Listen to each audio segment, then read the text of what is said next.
Going to do this video yesterday, but kind of had some technical difficulties and some time constraints, so we couldn't get through it. But uh, we're going to go through a couple things today. One of those is kind of a scary conversation, which is what we're going to start with. Obviously, A&M, three seed A&M is taking on number six seed Auburn tonight in the SEC tournament quarterfinals.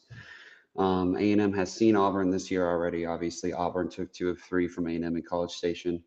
And they've actually already seen Auburn and Hoover before. You saw them last year. You took them down 3-2 when you had to have it to make the tournament. So obviously very familiar with this Auburn team. Before we get into Auburn, um, with the way that Florida has been playing in the tournament, there's kind of a scary conversation going on right now, which is Texas A&M a top eight national seed if you lose this game to Auburn? We felt like we were on cloud nine after the series win over Mississippi State. That Saturday rubber match felt like we had it locked up. We told you going into the Ole Miss series, the second to last series of the year, that if A&M was to go 3-3 over those last two series, they would lock up a top eight national seed. Obviously, sitting at 18-11 in conference play, you feel like 18 conference wins should get you there. But A&M is sitting at A&M sitting at 12th in the RPI right now. Florida is sitting at 9, who we just talked about. Alabama is sitting at 7, who played in the SEC tournament. So it just doesn't feel good. I mean, if you lose this game to Auburn, you might not be a top eight national seed, which is really uncomfortable to talk about, but that's a possibility. Um, D1 Baseball's top eight national seed projections as of May 18th, so that's 4 days ago. UCLA at number one, obviously. Georgia Tech at number two. Georgia at three. North Carolina at four. Texas at five. Alabama at six. Auburn at seven.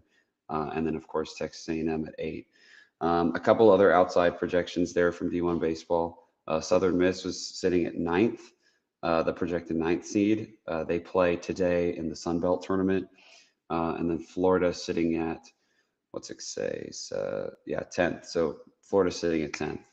And then, of course, they absolutely shoved Alabama in a locker yesterday, which makes things very uncomfortable for you. If Auburn or if Florida goes on a run and wins this tournament or goes deep and A&M loses tonight, don't be surprised if Florida is a top eight national seed and A&M isn't.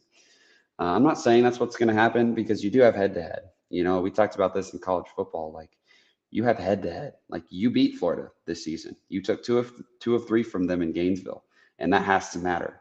Um, so we would all love for A&M to win the series or win the game tonight against Auburn because that would absolutely lock you up as a top eight national seed. If you were to beat Auburn tonight, 100% you're a top eight national seed. If you lose, you're not guaranteed to not be a top eight national seed, but it's kind of an uncomfortable. Uh, it feels uncomfortable to say, "Oh, hey Ty, I didn't even realize that this was live. I was trying to do a recording and I went live on accident." So that's pretty funny. But hi Ty, welcome. Thank you very much.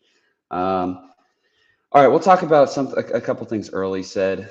So going into the tournament, like how do you approach SEC tournament games? Because you don't actually have to. I mean, if you lose, your season's not over. You still have the postseason. So how do you approach conference tournament games?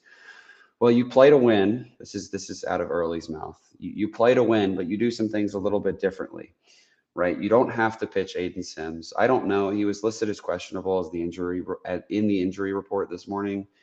Said Early said that he might play if he feels really, really good. I would probably say no, you're not going to see Sims. Maybe if you make it to the championship game, but whatever. Anyways, what this is going to look like is obviously the lineup is the lineup, and the offense is going to play like they have been. I mean, they're going to be excited to go out there and crush the baseball and hit the baseball around. Like that's what they do, and that's what they're going to do. And none of that's going to change. The pitching is where things are going to be a little bit different. Early said you're going to see some guys play that haven't played as much this year. Maybe some familiar faces that he's going to pull a little bit earlier than he normally would.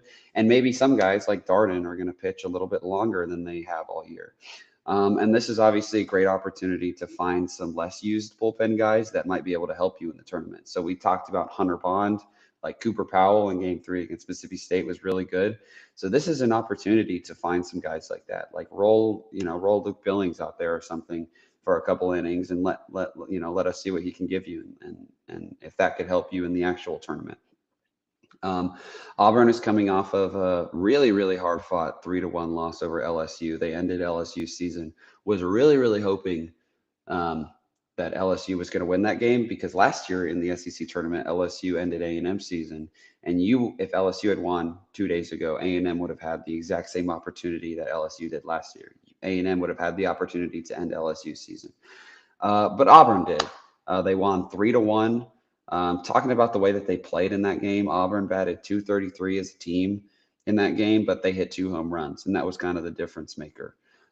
Eric Guevara was 2 for 4 with a home run. Chase Fralick had a solo homer. And they struck out 12 times.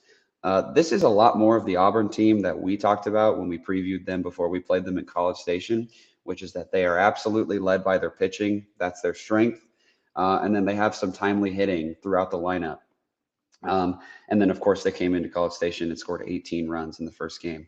That's not something that you're going to see again. Like, I think that was an extreme anomaly.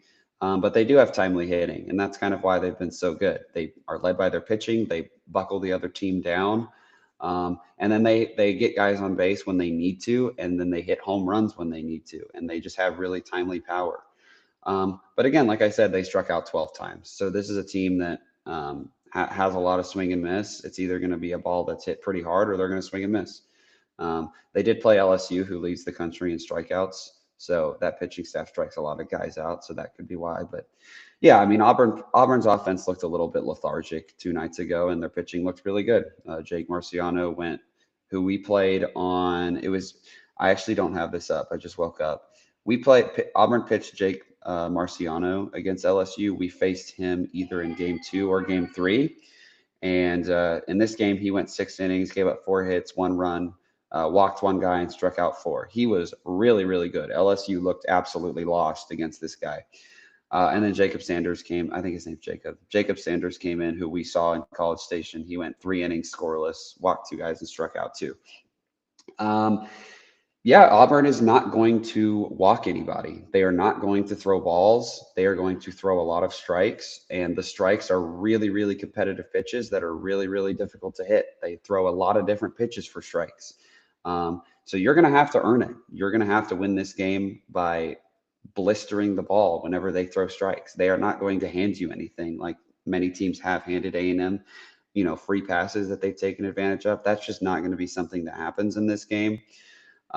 Talking more about Auburn's pitching staff against LSU, they held LSU to a team batting average of 143, which is absolutely abysmal.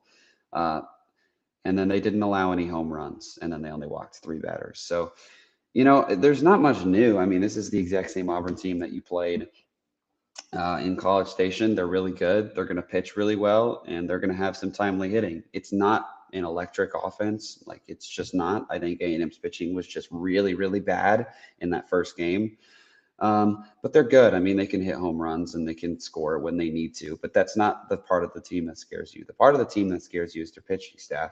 And my guess is you're going to see Andreas Alvarez tonight for Auburn. This is the guy that pitched in game 1 against A&M in College Station, the game that A&M lost 18-5. This is that guy. So you're going to see Andreas Alvarez. Again, very similar kind of thing. Has a really high octane fastball, throws a ton of different pitches for strikes, and he doesn't walk anybody. So you're going to have to play really well offensively.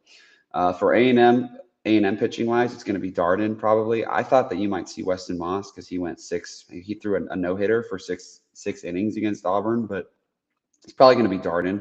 You might see Weston Moss. You might see Shane Sadeo. Again, the pitching is going to look a little wonky in Hoover. That's kind of what Early talked about. They're going to pitch a lot of guys. Some guys are going to get pulled early. Some guys are going to pitch a little bit longer than they have this year. So that's kind of going to be the story. Darden just has to be good.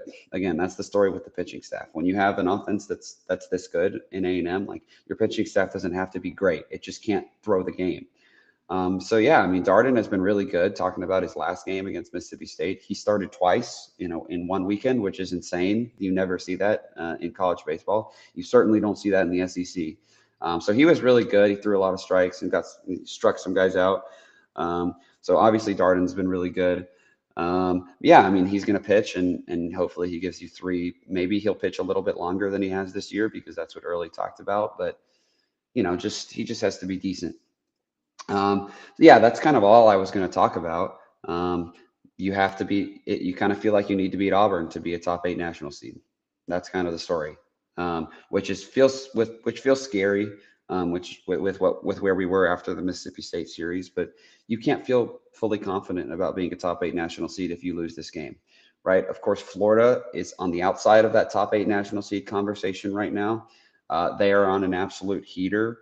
So if you lose this game, and then Florida kind of keeps going and they maybe run through the tournament, maybe they win the whole thing, why can't they put Florida in over you? Why can't they do that? And then A&M is the 9 or the 10 seed.